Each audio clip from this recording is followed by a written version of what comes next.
With excitement abound for new head coach Tom O'Brien, now the work starts. What players can take a huge leap under the new head coach and take their game to the next level? You are Locked On Boston College, your daily podcast on the Boston College Eagles, part of the Locked On Podcast Network, your team every day.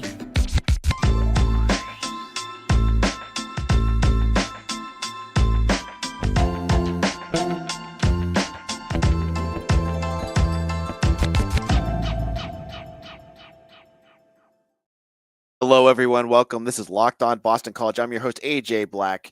Today's episode is brought to you by Gametime. Download the Gametime app, create an account, and use code LOCKEDON for $20 off your first purchase. Well, good morning, everyone. Hope you're doing well. Today, we're going to look at the new coaching staff at Boston College, and I'm going to give you 4 players I think could benefit from Bill O'Brien and his new staff. Then I'm going to talk about the basketball team and another heartbreaking loss that was avoidable, and how many of these losses are really the fault of Earl Grant? We'll talk about that later in the show. So Bill O'Brien takes over. We know most of the staff. The staff, from what I've heard, is making their way to campus. Many of them, Jeff Commission, the defensive line coach, is already there. A lot of the older coaches like Matt Applebaum, Savion Huggins, Darryl White obviously are there. But there's a whole new slew of new coaches that he's brought in to coach up his team. Now, practice doesn't start for another 3 or 4 weeks, but they're working out. If you've watched on BC Football's Twitter account, you've seen new strength and conditioning coach Casey Fitzgerald working with the team in the Fish Fieldhouse, doing a lot of workouts that I would never be able to do. But good for them, because I think strength and conditioning is going to be a major factor. We'll probably talk about that on another show. Be sure to check that one out. So I want to look at 4 players that I think the staff could really re-energize and get more out of. And the first player I want to talk about doesn't need to be re-energized, but I feel like there's a second level that good coaching could help him get. And that is quarterback Thomas Castellanos. Now, what has the reputation that Bill O'Brien brought with him to BC? It's his ability to work with quarterbacks. I mean, you could talk about the superstars like Deshaun Watson and Tom Brady and even Bryce Young. But if you listen to that Pete Thamel interview, he brought up Matt McGloin, which is a great example. Matt McGloin was a walk-on quarterback that he turned into the Big Ten Player of the Year during one of those years that Penn State was under sanctions. This guy was not very good, and he made him into an NFL quarterback.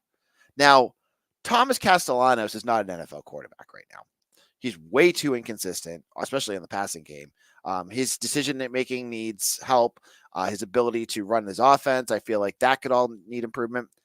What better coach is there right now than Bill O'Brien to maximize what Thomas Castellanos can do? Now, again, if you watch that Thamel interview, it's on the College Game Day podcast. Bill O'Brien says that he sees Thomas Castellanos as a passing quarterback, which is interesting because I don't. And from what I've seen, every time he throws the ball, my heart skips a little bit. But there's also ways that maybe O'Brien has watched what he can and can't do and can maximize his potential, because we have seen Thomas Castellanos throw the ball. Remember the Florida State game? He was, up and down the field. The Louisville game, those are two good defenses that Thomas Castellanos was able to throw the ball effectively against. Now, I wonder how much injuries had to play into the end of the year and maybe knocked off some of his ability to be accurate.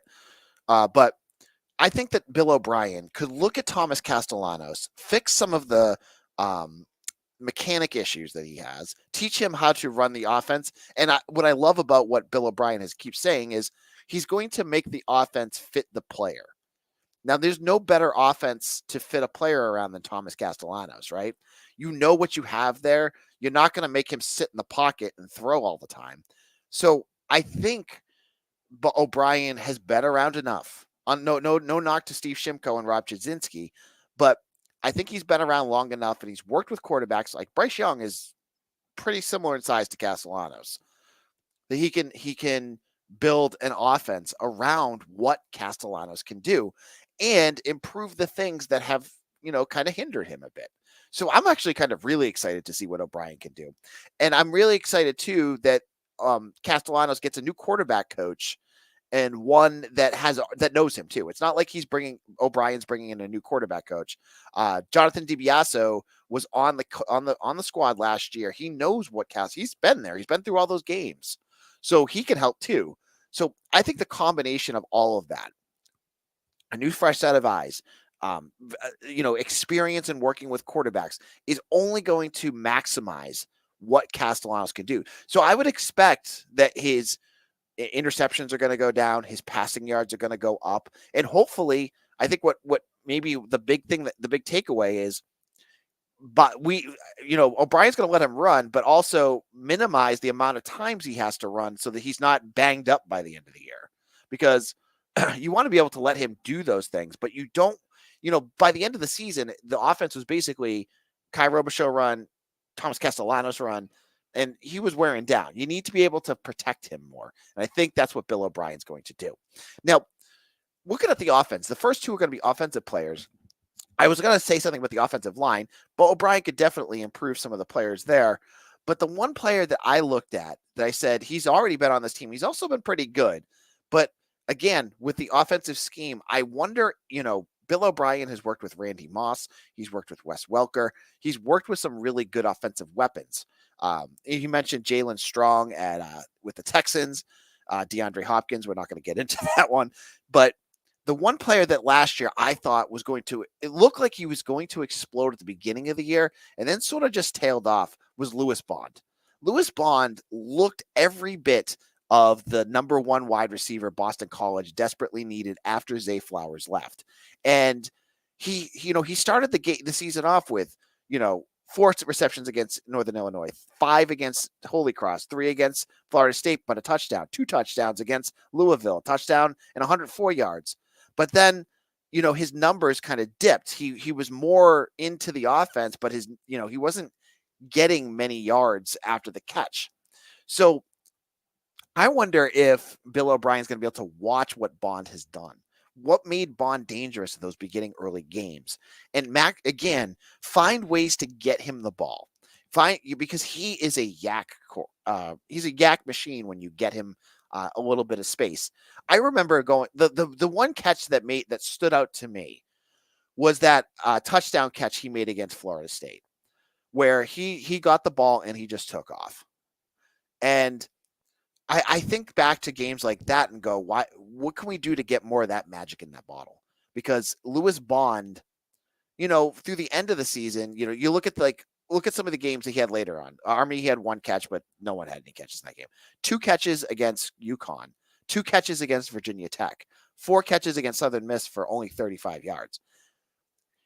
There's a lot of untapped potential, both physically in him and his connection with Castellanos. So if Bill O'Brien can get more out of Castellanos is tight with Lewis Bond. Those two are clearly best buddies. And I'm not just saying that.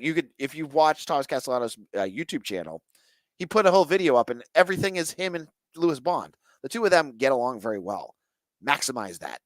Get the most out of him, because Bond does not need to be your number one wide receiver. He doesn't. Jerron Bradley coming in, I think, is going to be that guy. But he could be a 1B. You could have him as your 1B right there. And then you have 2 dynamic wide receivers that could get your passing game to the level that you want it to. Because Bill O'Brien's going to want to throw the ball more than what they've been doing. You got to get these 2 guys going, though. Bradley and Lewis Bond. Can't wait to see what the 2 of them can do. Now, in our second segment, there hasn't been much change on the defensive side. There has been a lot of change. There's been a lot of change on the defensive side of the ball.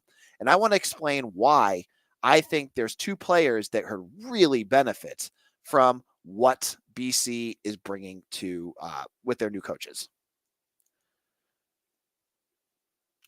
Now, if you love going to games, if you love going to the theater or concerts, Gametime is the place to go. It's a fast and easy way to buy tickets for all the sports, comedy, and theater events near you. And with last killer minute deals, last year, Patriots tickets, anytime I was thinking of going, the tickets were always dropping. It would always send me push notifications. I loved it because then I was like, oh, I can afford to go to this Patriots game.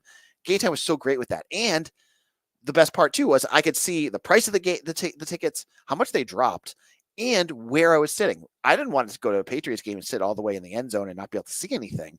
They would show me what I would see, so there would be no surprise. That's the best part. And with last minute ticket deals, flash deals, and zone deals, you're not going to want to miss Gametime as well. So take the guesswork out of buying tickets with Gametime. Just download the Gametime app and use promo code LOCKEDON for $20 off your first purchase. Again, you guys out there, I'm telling you, download Gametime today. Last minute tickets, lowest prices, guaranteed.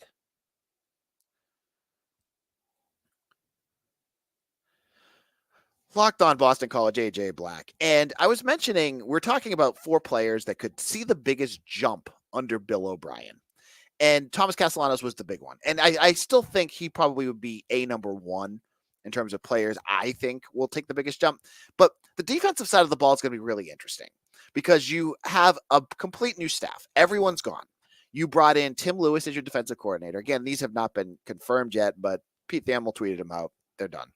Tim Lewis, who has been at the UFL level, coach in the NFL, he's more of I think he's going to be a get back to the basics and do the right things and get yourself physical and get your defense going. Not the most exciting name, but I think what we've seen on defense, that's exactly what Boston College needs. The more I continue thinking about that, right?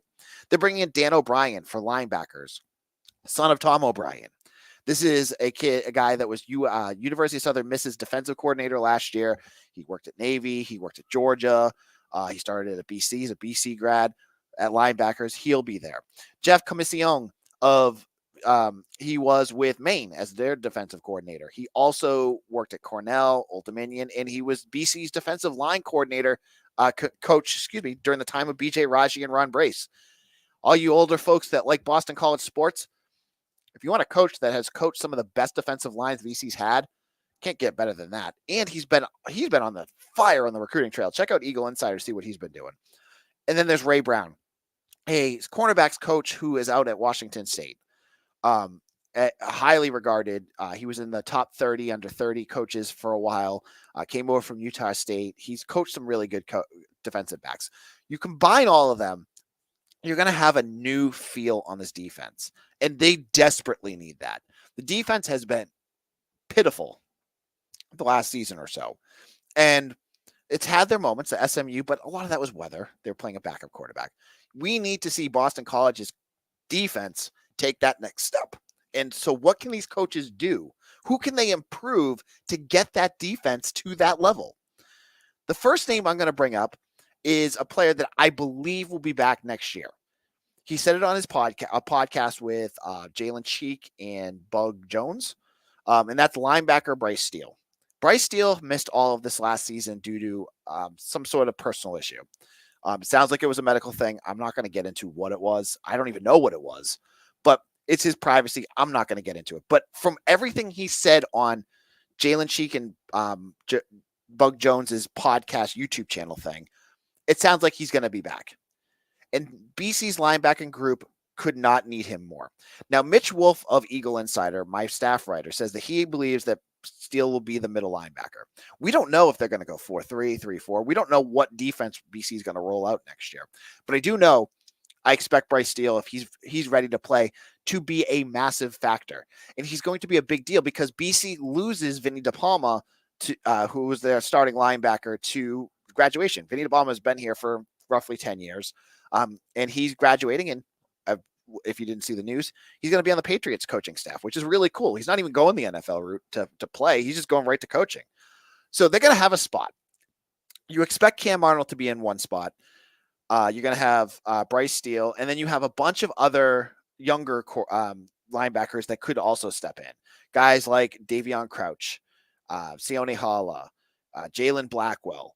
They're all ready to play. But Bryce Steele is the one I'm expecting, as long as he's physically healthy enough, to take a big step, because he's explosive. As you see in the picture, if you're watching on YouTube, he's had some big plays.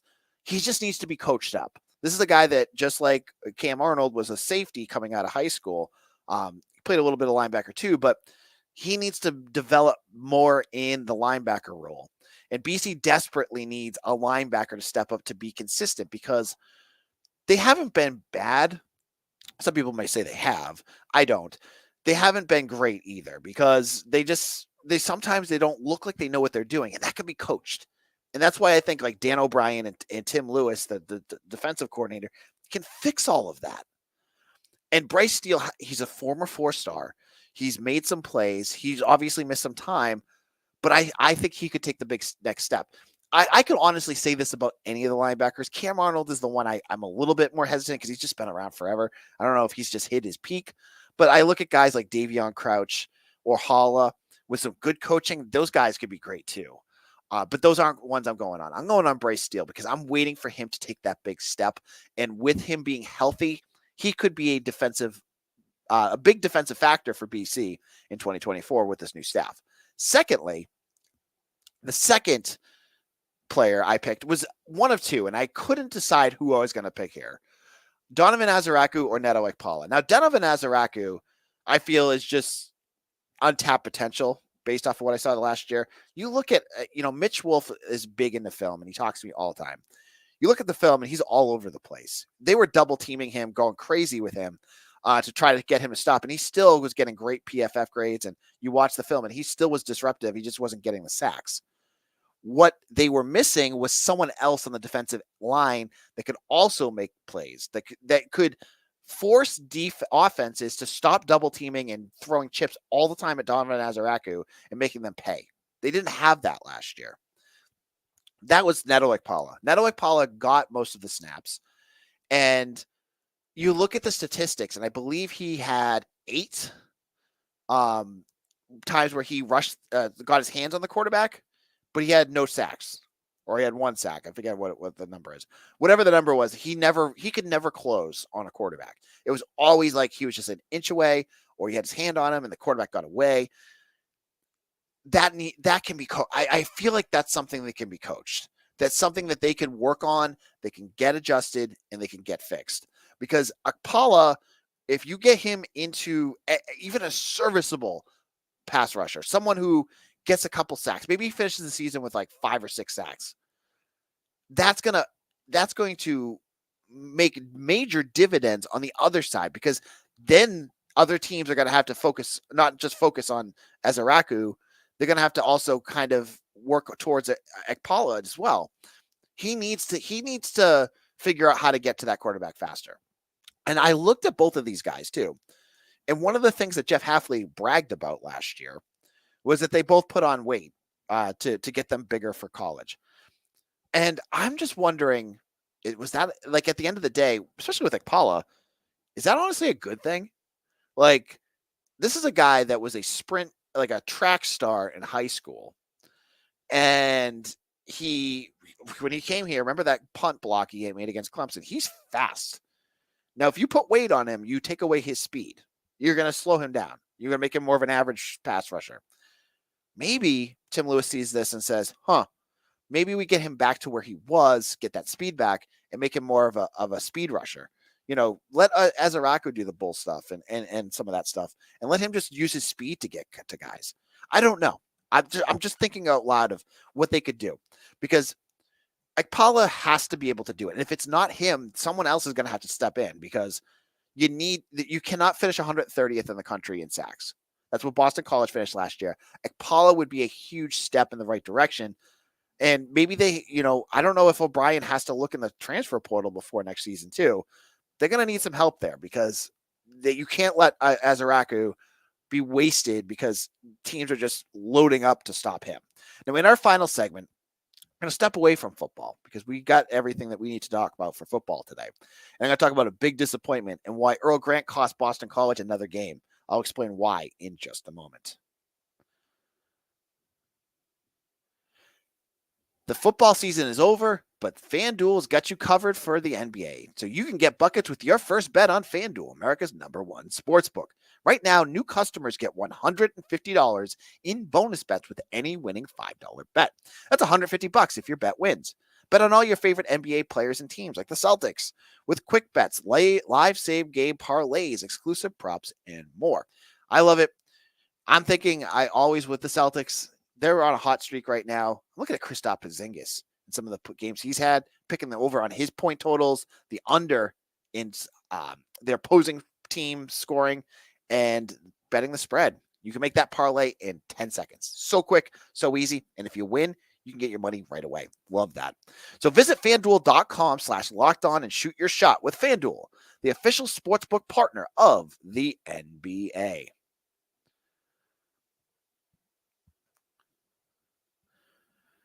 This is Locked On Boston College. AJ Black. I apologize, folks, that this is coming out on Thursday and not on Wednesday. I'm away for the week, and just did not have time yesterday to record. So you're going to probably get another episode tonight, so you get your once a day.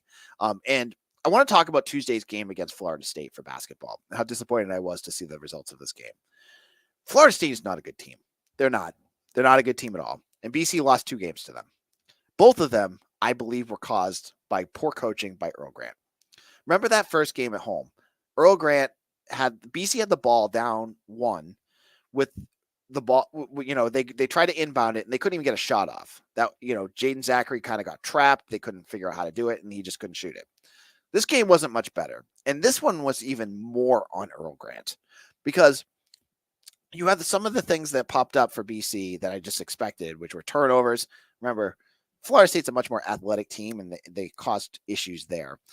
They played poor defense, which again, I can't stress enough that's been a big issue with this team. But the biggest issue to me, the one that it's a big problem, and based on what Earl Grant said after the game, I'm worried more about why he said what he said, which is the rotation.